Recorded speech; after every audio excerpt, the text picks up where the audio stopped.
Good afternoon, Greater Latrobe. We hope you're having a great day. I'm Maria Angeliquio alongside Violet Deist. Coming up in today's show, there's a meeting about the trip to Scotland and Ireland tonight. Reporter Brianna Vesley has an update on the schedule change this year, and we share a reminder about the PSATs next week. All this and more on your WCAT TV news. The forensic team will be heading to Derry today for a speech festival. We will meet in the Commons. The bus will leave at 3:15 and return at 6:30. Attention all current or future art students in 9th and 10th grade. Is it your dream to someday embark on an unforgettable journey through the breathtaking landscapes and castles of Scotland and Ireland? Coming in June of 2026 is a 12-day student educational tour of Scotland and Ireland with art teacher Mrs. Page. There will be an important informational meeting for your parents tonight in the Center for Student Creativity. The meeting begins promptly at 6 p.m. Please see or email Mrs. Page to receive an RSVP form if you wish to attend this meeting. At the meeting, you will learn more details about what this amazing trip has to offer, along with pricing and information about the tour company. There will be an informational meeting on October 17th at 7:02 p.m. in the Senior High CSC for any students in Spanish classes and their guardians who may be interested in learning more about traveling to Peru in the summer of 2026. Attention students who are interested in taking the SAT test here on Saturday, November 2nd. Please plan to register by October 18th to avoid a late registration fee. Please reach out to Mrs. Albright with any questions or stop into the guidance office if you need help registering. Students who are pre-registered for the PSAT will take the digital PSAT on October 23rd. This is a practice test for the SAT and a national scholarship competition. Please remember to bring your charged Chromebook, charger, pencil, and calculator. Please arrive at your testing room no later than 7:45 a.m. The first Math League test of the year will take place on Tuesday, October 22nd. Math League is a national contest where students in grades 10 through 12 are asked to complete 6 questions on a certain day each month. There are 6 contests throughout the year, and it is free to participate. The tests will all take place in Mrs. Shannon's room, S112, starting at 7:20 a.m. You do not need to sign up beforehand, and you can participate in any of the 6 contests you would like. Awards will be given in May to the top 3 scorers of the year. Current juniors and seniors are encouraged to submit their community service hours for a chance to win a $200 check from the Challenge Program. Look for the Google survey that was emailed to all juniors and seniors from Mrs. Yetter. Complete the form for a chance to win. Let's get a check on the weather. We go to Sofia Bolova for tomorrow's forecast.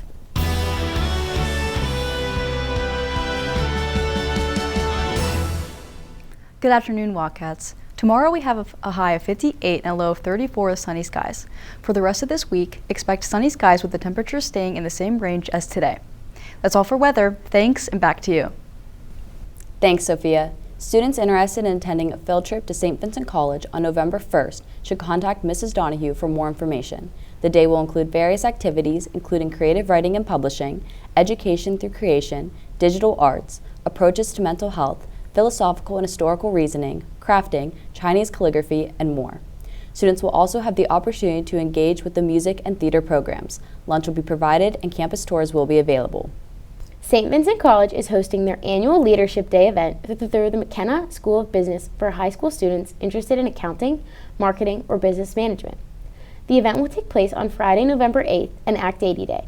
Students and their parents are welcome to attend for a day of interactive sessions, a campus tour, and lunch.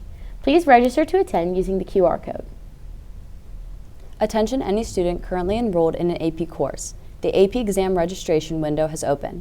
If you wish to take the AP exam in May, the registration form and payment is due to Mrs. Salembo in guidance by November 8th. Reach out to Mrs. Salembo with any questions. Student volunteers are needed to help with the 2nd annual Lung Cancer Awareness Walk on November 2nd at the Square at Excella Health Latrobe. Stop by the guidance office and see Mrs. Mushnock for the details. Attention all students in study halls.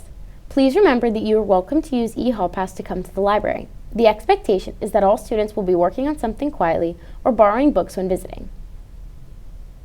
As we approach the end of the first quarter, reporter Brianna Vesley spoke to Mrs. Pellegrino and some students about the updated schedule. 90-minute periods, 3 separate lunches, and no lunch and learn time are a few new components to our schedule.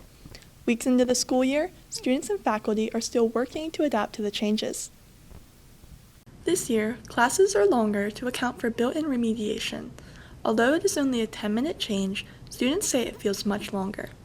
I think the classes being 90 minutes, I think it's definitely a lot. I know it's not such like a big time difference compared to last year, but in general, I think it's a lot to have someone's like attention span to be like that whole like length of time. And I know in college they're longer than that, but still, it's kind of a lot on high schoolers. And especially if you're doing notes like the whole time, there's no way you're gonna be able to pay attention that whole time. One change this year was the change between free sets and study halls. I think one of the benefits is the fact that it's not a free set, it's more of a study hall, because then you're kind of like, you're forced to do your work instead of maybe being distracted and going on like a walk or doing something else or sitting on your phone. A major safety concern in previous years was the ability for outsiders to be let into the building and doors being left open. This year, those issues have decreased tremendously. While students are not on free sets and roaming different parts of the building and instead in one designated location for a study hall, we also have less and less opportunities for outsiders to be let in or doors to be propped, which is something that was certainly happening in our previous school years and that needed to stop for the safety of our students and our staff. Although the schedule underwent many changes this year, there is still room to grow and adapt. I recognize, and my belief is that we needed to move backwards in some sense in order to move forward again, just because we needed to clean up a lot of the safety issues that were wrapped up in the way our building was structured.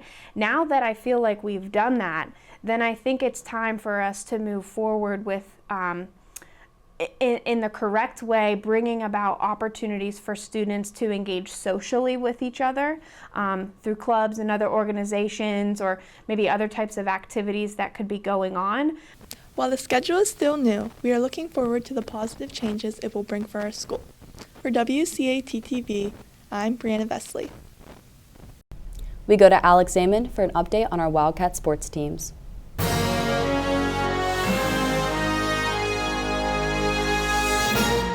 Good afternoon, Wildcats. Last night, the field hockey team fell to Fox Chapel 1-0. The boys soccer team defeated Butler 5-4. Finally, the girls volleyball team swept Connellsville on their senior night. Looking at tonight, the girls soccer team faces off against Mount Pleasant at home at 7 o'clock. We will be back after this video Abby Webb made for the team.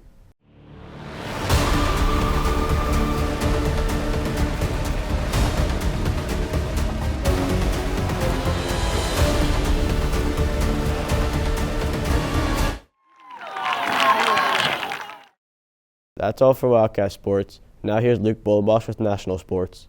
Thanks, Alex. The Penguins face off against the Sabres tonight at 7. Game 2 of the ALCS took place in the MLB, with the Yankees beating the Guardians 6-3. The Yankees lead the series 2-0. Tonight, the Dodgers face the Mets for Game 3 of the NLCS. In the WNBA, the Lynx take on the Liberty for Game 3 of the finals. That's all for National Sports. Thanks, and back to you. Thanks, Luke. Any student interested in becoming a manager for the girls wrestling team this winter season should see Mrs. Fry to get more information. Wondering what's on the menu tomorrow? Here is Ariana Kramer with What's Cooking.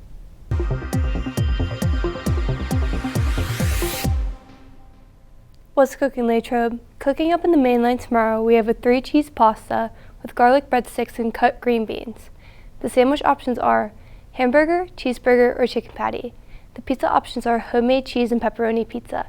In the grab-and-go bar, there are salads, deli hoagies, and yogurt parfaits. The soup of the week is beef noodle. That's what's cooking. Thanks, and back to you. We'll be back after this message. Students in grades 10 through 12 who have an interest in graphic design, social media marketing, and tourism are invited to attend a field trip to Idlewild and Soak Zone on Thursday, October 24th to tour the park, learn from Idlewild's marketing department, and design a new ride and flyer in Canva for a chance to win a prize. Canva or Adobe Experience is preferred. Please contact Mrs. Yetter for a field trip form. Thanks for tuning in to this edition of WCAT TV News. Have a great evening, Latrobe. Go Wildcats!